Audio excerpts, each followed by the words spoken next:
অসমৰ কৃষকসকলৰ বাবে মুখ্যমন্ত্ৰীৰ ফালৰ পৰা এটা নতুন আঁচনি মুকলি কৰিছে। এই আঁচনিটোৰ নাম হ'ল মুখ্যমন্ত্ৰী কৃষি সঁজুলি যোজনা। এই আঁচনিৰ জৰিয়তে প্ৰতিজন কৃষকে ৫,০০০কৈ টকা পাব। এই আঁচনিত কেনেকৈ এপ্লাই কৰিব লাগিব, কোনে কোনে এপ্লাই কৰিব পাৰিব, এপ্লাই কৰিবলৈ কি নথি পত্ৰৰ প্ৰয়োজন হ'ব, এই গোটেইখিনি প্ৰচেছ আপোনালোকে এইটো ভিডিঅ'ৰ জৰিয়তে জানিব পাৰিব। ইয়াৰ বাবে ভিডিঅ'টো লাইক এটা কৰি দিব আৰু যদি মোৰ চেনেলত নতুন আহিছে তেনেহ'লে চেনেলটো ছাবস্ক্ৰাইব কৰি দিব। মই প্ৰথমতে দেখুৱাই লৈছোঁ এই আঁচনিত এপ্লাই কৰিলে কি লাভ হ'ব, কি বেনিফিট হ'ব। আপোনালোকে স্ক্ৰীনত দেখিবলৈ পাইছে মুখ্যমন্ত্ৰী কৃষি সঁজুলি যোজনা। তলত চাওক এই আঁচনিৰ সবিশেষ দিয়া হৈ আছে, লাভসমূহ দিয়া হৈ আছে, যোগ্যতা দিয়া হৈ আছে, আবেদন প্ৰক্ৰিয়া দিয়া হৈ আছে, নথি পত্ৰৰ প্ৰয়োজন, কি নথি পত্ৰৰ প্ৰয়োজন হ'ব আবেদন কৰিবলৈ, ইয়াত সকলোখিনি দিয়া হৈ আছে। কি বেনিফিট হ'ব মই দেখুৱাই দিছোঁ। ইয়াত চাওক দিয়া আছে লাভসমূহ।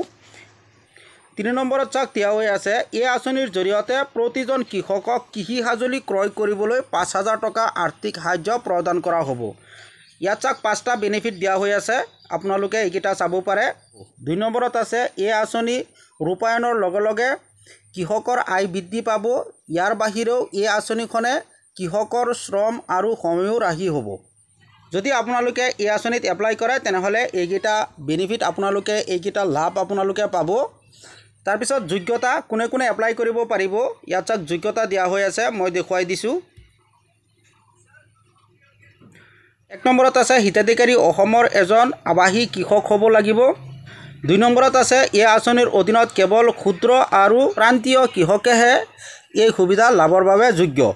৩ নম্বৰত আছে হিতাধিকাৰীৰ বয়স ২১ বছৰৰ অধিক হ'ব লাগিব। ৪ নম্বৰত আছে তেওঁ বা তাই একেৰাহে কমেও ৩ বছৰ খেতিৰ লগত জড়িত হ'ব লাগিব। ৫ নম্বৰত আছে আঁচনিৰ অধীনত সকলো কিষাণ ক্ৰেডিট কাৰ্ড KCC দাৰিয়ে আবেদন কৰিব পাৰিব। ৬ নম্বৰত আছে আবেদনকাৰীৰ বেংক একাউণ্ট থাকিব লাগিব। ৭ নম্বৰত আছে এজন কৃষক হ'ব লাগিব। ৮ নম্বৰত আছে খেতিয়কৰ কমেও ১ একৰ বা ৩ বিঘা মাটি হ'ব লাগিব খেতি কৰাৰ বাবে।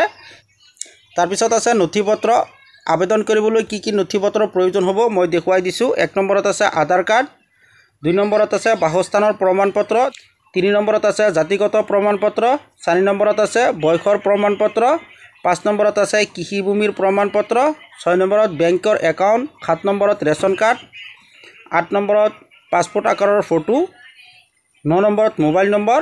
এইকেইটা নথি পত্ৰৰ প্ৰয়োজন হ'ব এই আঁচনিত এপ্লাই কৰিবলৈ। আৰু এই আঁচনিত কেনেকৈ আবেদন কৰিব, ইয়াত চাওক আবেদন প্ৰক্ৰিয়া দিয়া হৈ আছে। মই এইটো পেজৰ লিংক ভিডিঅ'ৰ ডিছক্ৰিপশ্যনত দি থৈছোঁ, তাত গৈ ডাইৰেক্ট আপোনালোকে এইটো পেজত আহি এই আঁচনিৰ সবিশেষ আপোনালোকে জানিব পাৰিব।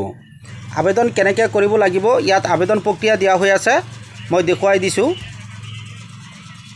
ইয়াত চাওক 2টা লিংক দিয়া হৈ আছে, এটা হ'ল অসমীয়া আৰু এটা হ'ল ইংলিছ। আপুনি এইটো লিংকৰ ওপৰত ক্লিক কৰি ইয়াৰ বাবে অনলাইন এপ্লাই কৰিব পাৰিব। ইয়াৰ অনলাইন এপ্লাই কেনেকৈ কৰিব লাগে মই পৰৱৰ্তী ভিডিঅ'ত বনাই দেখুৱাই দিম। ইয়াৰ বাবে চেনেলটো ছাবস্ক্ৰাইব কৰি ৰাখিব।